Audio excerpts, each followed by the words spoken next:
जय हिंद दोस्तों, स्वागत है आपका।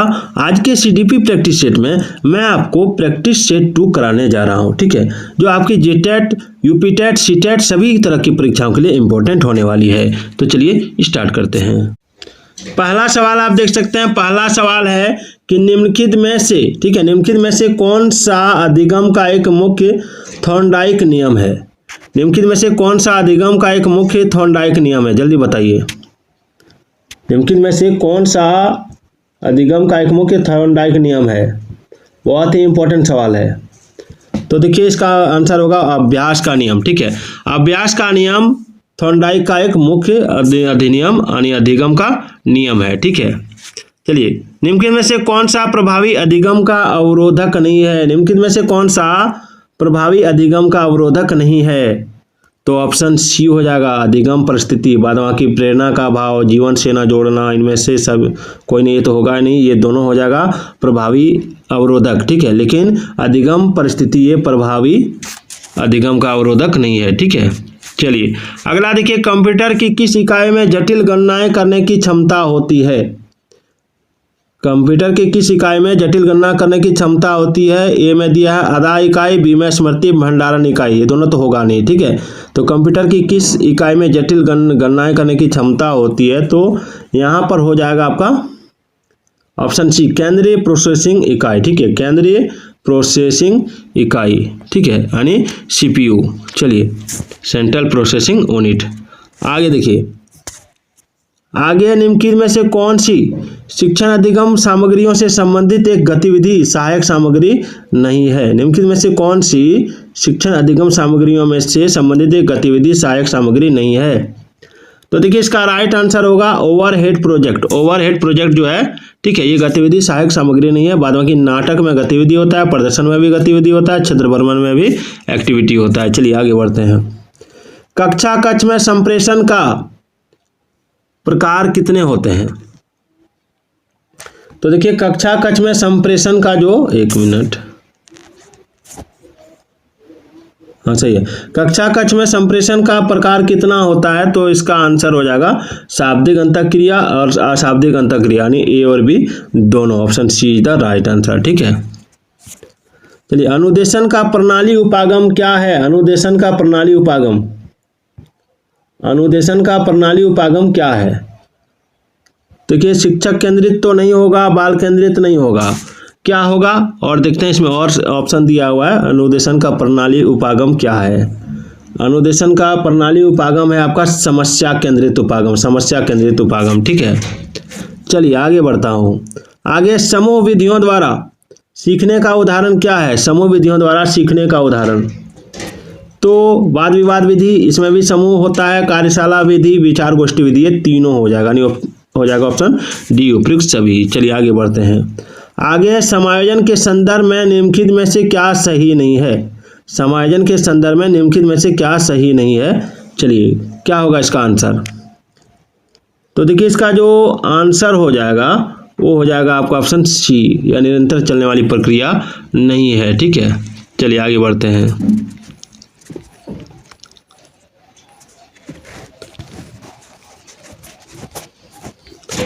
9 नंबर देखिए, अभी आप देख रहे हैं बाल विकास प्रैक्टिस सेट, जो आपकी परीक्षा के लिए बहुत ही इंपॉर्टेंट होने वाली है, ठीक है। तो पूरे वीडियो को देख के जाइएगा, क्योंकि अब जो सवाल है वो पुराने घिसे पिटे सवाल को उल्टा करके पूछा जाता है, ठीक है।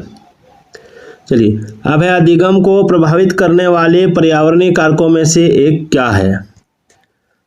तो अधिगम को जो प्रभावित करता है उसमें से पर्यावरण कारक में से क्या है? थकावट तो होता ही है, मानसिक होता है, लेकिन पर्यावरणीय कारक में सामाजिक परिवेश आ जाएगा, ये पर्यावरण के अंदर आता है, ठीक है।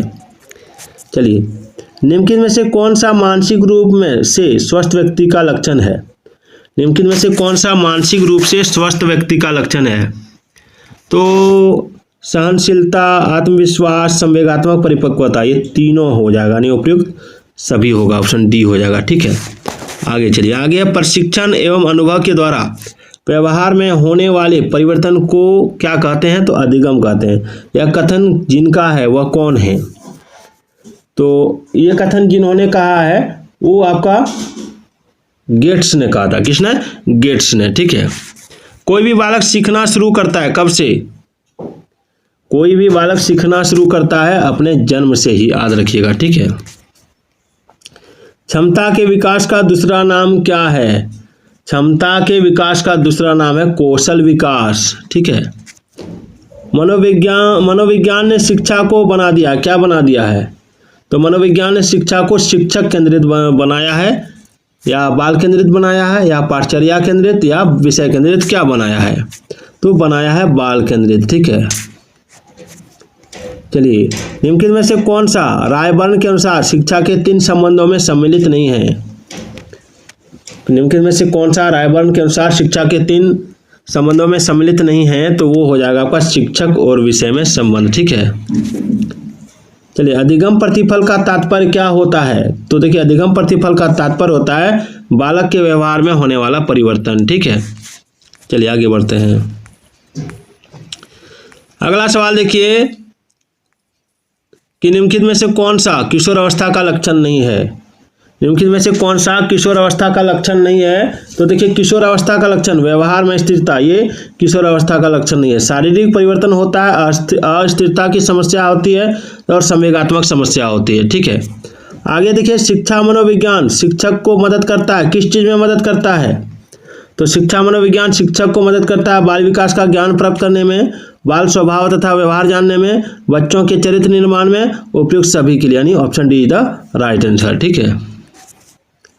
चलिए, निम्नलिखित में से कौन सी शिक्षा मनोविज्ञान के अध्ययन की वस्तुनिष्ठ विधि नहीं है?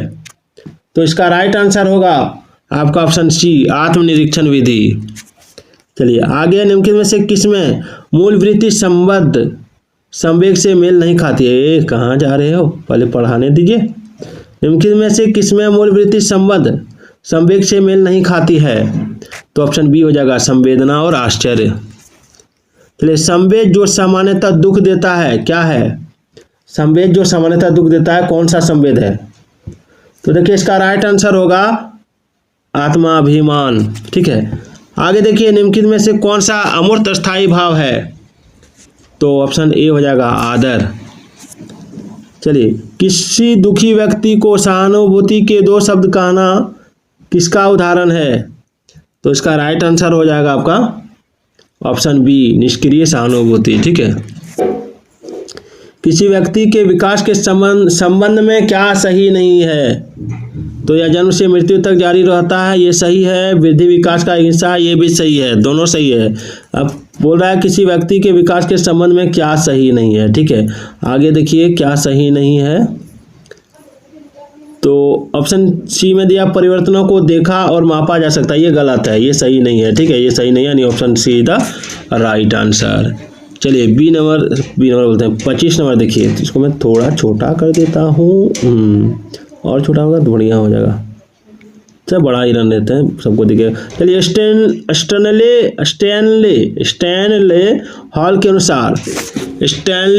अनुसार क्या कहना चाहता है स्टैनले हॉल? सो देखिए, वो कहना चाहता है कि किशोर वर्तमान की शक्ति और भावी दशा को प्रस्तुत करते हैं, ये तो नहीं होगा।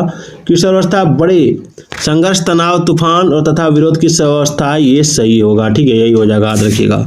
किसने कहा था किशोरावस्था बड़े संघर्ष, तनाव, तूफान तथा विरोध की अवस्था है? तो स्टैनले हॉल के अनुसार।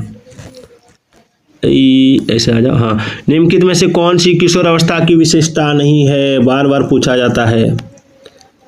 देखिए, तो किशोर अवस्था की एक विशेषता, आपका जो विशेषता है वो शारीरिक विकास होता है, मानसिक विकास होता है, समूह का महत्व समझाया जाता है, लेकिन तीव्र समायोजन इसका विकास नहीं है, ठीक है। चलिए, बालकों में अधिगम संबंधी योग्यताओं का विकास कब होता है और कैसे होता है? तो बालकों में अधिगम संबंधी योग्यताओं का विकास होता है रचनात्मक क्रियाकलापों के माध्यम से, आत्मा अभिव्यक्ति से, सहयोगात्मक कार्यों से, यानी उपयुक्त सभी हो जाएगा, यानी ये आंसर हो जाएगा ऑप्शन डी, ठीक है। चलिए, थकावट और बीमारी जैसे कारक मुख्य रूप से प्रभावित करते हैं, किसको प्रभावित करते हैं? थकावट और बीमारी जैसे कारक जो हैं वो प्रभावित करते हैं बच्चे के शारीरिक विकास को, ठीक है, बच्चे के शारीरिक विकास को, याद रखिएगा।